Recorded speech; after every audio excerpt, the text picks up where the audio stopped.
Welcome back to the channel, guys. And yes, guys, you cannot drive your Tesla Cybertruck, and that is because they will actually rust in terms of any type of water hitting the exterior. And well, that is not something you want to hear, especially when you're paying nearly $100,000 for this piece of shit. That's what I think of it, of course, as you all know. But nevertheless, guys, the main thing is that actually two people have voiced their opinions and their experiences as to what they've experienced within just a couple of days of them taking delivery of their car. Especially the only two individuals who have experienced this so far are two people who took delivery of their Cybertrucks on the 1st of Feb. Both of them took delivery on the same day. One guy drove it from Dublin in California, which is where he took delivery, all the way to Sacramento, and within a couple of hours of driving, he noticed that there were in fact some very small but very apparent and very prominent orange specks on the car, and well, these are basically rust and basically corrosion. And it is said that this could very much be due to the water hitting the surface, and given the fact that this is stainless steel, you wouldn't expect that. I mean, over time, eventually, yes, you would expect some corrosion and rust, but not within just like a couple of hours of taking delivery. Now that's just mad.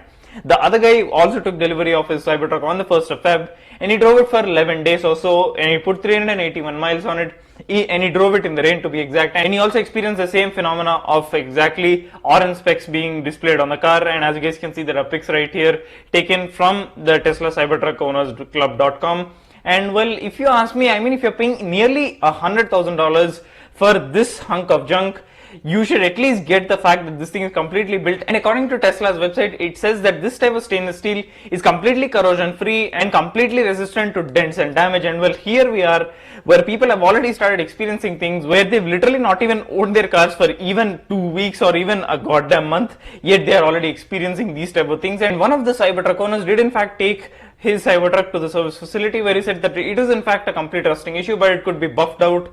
And also one of the guys was also explicitly told when he was taking delivery that the car would definitely rust if hit with water. And well, if you ask me, well, I mean, if they are already told, that could also mean as to why Tesla hadn't given a response to the comment that in fact Fox Business had asked them for a comment on this, and well, they haven't responded. And if the Tesla executive was telling the owner that this would happen, well, I don't know. I mean, I'm just going to leave it up to you. I mean, I've given you the evidence, but nevertheless, guys, this, I mean, on its own, I've given my opinion on this. It's a shit car in terms of design, in terms of the fact that it's got pointy ends all over. I mean, that on its own is a death trap, especially, I mean, obviously to the outsiders. And if anyone is hit with that at, say, at like a very significant speed, well, that's not going to be safe in any way.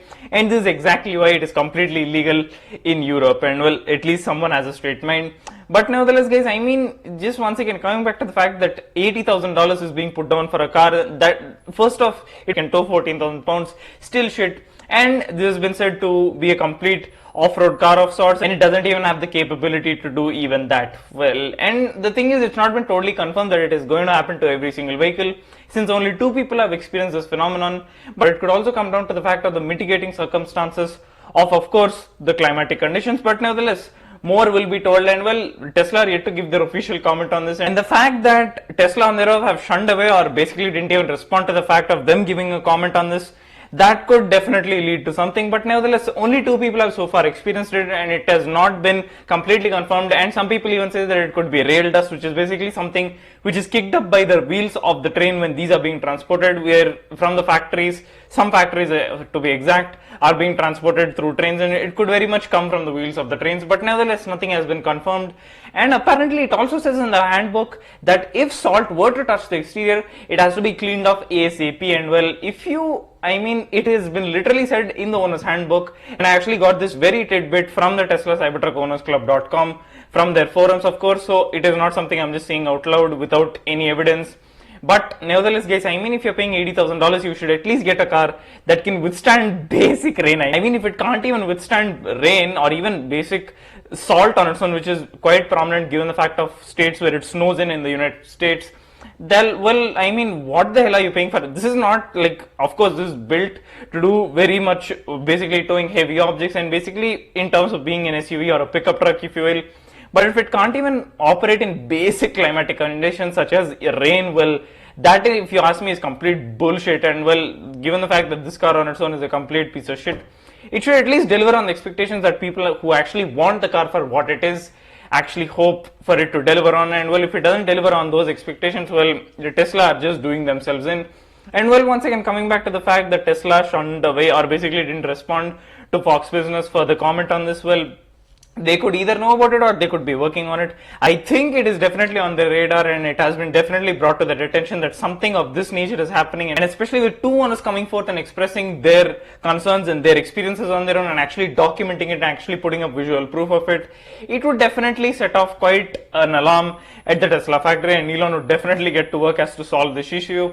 But nevertheless, guys, I mean, what do you think? And well, guys, I mean, what other proof do you need? The fact that this thing is literally been designed in such a way to completely do off-road type stuff, and it is literally incapable of that. Although it puts out 845 horsepower, it can tow 14,000 pounds. If you ask me, it's still a piece of shit. And the fact that you're paying $80,000 and it literally can't even withstand basic rain or basic climatic conditions, well, that's just stupidly ridiculous. And well, just gives me more incentive to hate this car, and it will definitely tick off a lot of people, especially people who have been incredibly hyped by how this thing has literally hyped itself on its own. But nevertheless, guys, what do you think? I mean, keep in mind that of course Tesla didn't give a comment on it when asked about this. If you ask me, this is definitely on their radar, given the fact that already two customers have voiced the exact same experience. So they are definitely or most likely working on basically finding a cure. And secondly, given the fact that it's also written in the owner's handbook that if the exterior is hit with salt, it has to be cleaned off ASAP. And of course, third, one of the owners upon his delivery was told by one of the executives that this is highly prone to orange specks of rust when hit with water. And well, he drove it in the rain for literally just a couple of days, and the other guy also drove it for literally a couple of hours in pouring rain conditions.